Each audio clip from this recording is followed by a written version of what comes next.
નમસ્કાર, આપ જોઈ રહ્યા છો સ્પાર્ક ટુડે ન્યૂઝ। ગુજરાતમાં વિવિધ પ્રકારની સાયબર ઠગીની ઘટનાઓ બાબતે જનજાગૃતિ લાવવા માટે દાહોદ જિલ્લા પોલીસ વડાએ એક પ્રેસ વાર્તાનું આયોજન કર્યું હતું।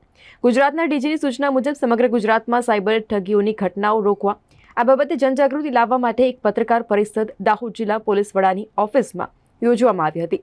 દાહોદ જિલ્લા પોલીસ વડા ડોક્ટર રાજદીપસિંહ ઝાલા દ્વારા માહિતી આપતા જણાવ્યું, સાયબર ગુનાઓમાં 28 પ્રકારના ગુનાઓ બનતા હોય છે, જેમાં online fraud, OLX fraud, banking fraud, nude video, sextortion, ransom fraud, loan fraud, fake Instagram જેવી ફ્રોડ થકી ગુના બને છે, જેમાં ઉપર જે આ ગુનાઓ છે 1,14,81,999 રૂપિયાની ઠગી અત્યાર સુધી દાહોદ જિલ્લા સાયબર સેલ દ્વારા દાહોદ જિલ્લા પોલીસ વડાના માર્ગદર્શનમાં ગુનાઓ ઉકેલવામાં આવ્યા છે તેવું જણાવ્યું હતું। આપ સૌ વિદિત છો તે રીતે સાયબર ક્રાઇમ એ સૌથી ઝડપથી વધી રહેલો અને લોકોને સૌથી વધારે અસર કરતો હાલના સમયના ક્રાઇમ છે।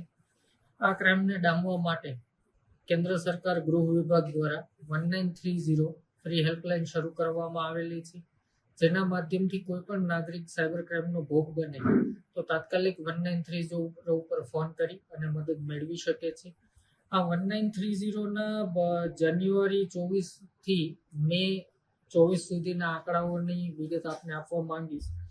મુખ્યત્વે 28 પ્રકારના સાયબર ક્રાઇમ લોકો સાથે થાય છે, જેમાં સૌથી વધારે લોકો ભોગ બને છે ફેક આઈડેન્ટિટી ફ્રોડ, એટલે ખોટી ઓળખ ઊભી કરી અને કોલ કરે, બેંક મેનેજર બોલું છું અથવા એજન્ટ બોલું છું અથવા સરકારી કર્મચારી બોલું છું અને છેતરી અને લોકો પાસેથી પૈસા મેળવી લે।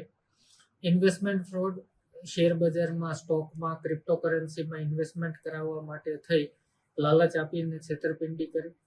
Card fraud, credit card, debit card બંને પ્રકારના ફ્રોડ આવી જાય। Online shopping fraud, without OTP fraud કે જેમાં નાગરિક કોઈ ક્ષતિ કરતા નથી, પોતાનો ઓટીપી આપતા નથી, એમ છતાં એમના ખાતામાંથી પૈસા ઉપડી જાય છે, ક્યાંક ને ક્યાંક એમનો ડેટાબેઝ હેક થયો હોઈ શકે।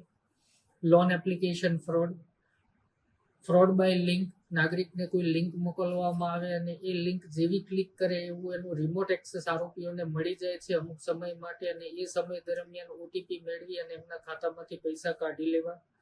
Job fraud, online booking fraud, social media અથવા ફેક ફેસબુક આઈડી બનાવીને ફ્રોડ કરવું, નાગરિકોને ડેટા એન્ટ્રી વગેરેનું ટાસ્ક આપવાના બહાના હેઠળ છેતરપિંડી કરવી એ task fraud. Customer care fraud, ઘણી બધી વાર લોકોને ખબર નથી હોતી કે આ એપ્લિકેશનનો કસ્ટમર કેર નંબર શું છે, એટલે લોકો ગૂગલ ઉપર જાય, ગૂગલ ઉપર આરોપીઓ ઓલરેડી પોતાના નંબર નાખી દીધા હોય અને એ નંબર ઉપર જ્યારે નાગરિક ડાયલ કરે ત્યારે કસ્ટમર કેર ફ્રોડનો ભોગ બને। ન્યૂડ વિડીયો કોલ ફ્રોડ, જેને આપણે સેક્સટોર્શન પણ કહીએ છીએ। Social media, OLX, cashback fraud, KYC fraud, gift fraud, lottery fraud, escort fraud, insurance policy fraud, electricity bill payment fraud, blackmailing અને મેટ્રોમોનિયલ ફ્રોડ। આમ આ પ્રકારે જો આંકડા જોઈએ તો 53,279 નાગરિકો ભોગ બનેલા અને આશરે 503 કરોડ જેટલી રકમ ગુમાવેલી।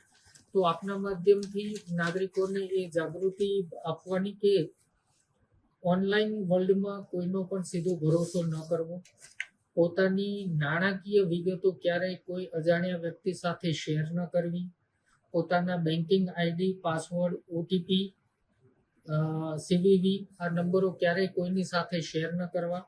તમે જે વેબસાઇટ ઉપર જાઓ છો એ HTTPS છે કે નહીં એ ખાસ જોઈ લેવું અને બેંક ક્યારેય સામેથી ફોન કરીને તમારો ઓટીપી કે આધાર કાર્ડની વિગતો ક્યારેય માંગતી નથી, તો આ પ્રકારના કોઈ કોલથી છેતરાવું નહીં, તમારી બેંકને સંપર્ક કરવો। એમ છતાં જો કોઈ નાગરિક સાયબર ક્રાઇમનો ભોગ બને છે તો તાત્કાલિક 1930 ઉપર કોલ કરવો। જેમ મેડિકલ ઇમરજન્સીમાં પહેલો કલાક એ ગોલ્ડન અવર છે, એમ સાયબર ક્રાઇમમાં પણ જો આપ તાત્કાલિક જાણ કરશો તો તાત્કાલિક અમારી 1930 હેલ્પલાઇન છે એ તમારા પૈસા જ્યાં પણ હશે ત્યાં ફ્રીઝ કરાવી દેશે અને કોર્ટના માધ્યમથી આ પૈસા તમને પાછા મળવામાં સરળતા રહેશે।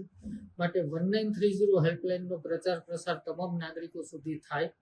કોઈ પણ સાયબર ક્રાઇમ થાય તો પેનિક થવાની જરૂર નથી, 1930 ઉપર સીધો સંપર્ક કરી લેવાનો અને ત્યારબાદ આપની બેંકના કોલ ઉપર કોલ કરી અને આપના એકાઉન્ટને આપે બંધ કરાવી દેવાનું, જેથી વધારાનું ટ્રાન્ઝેક્શન ન થઈ શકે।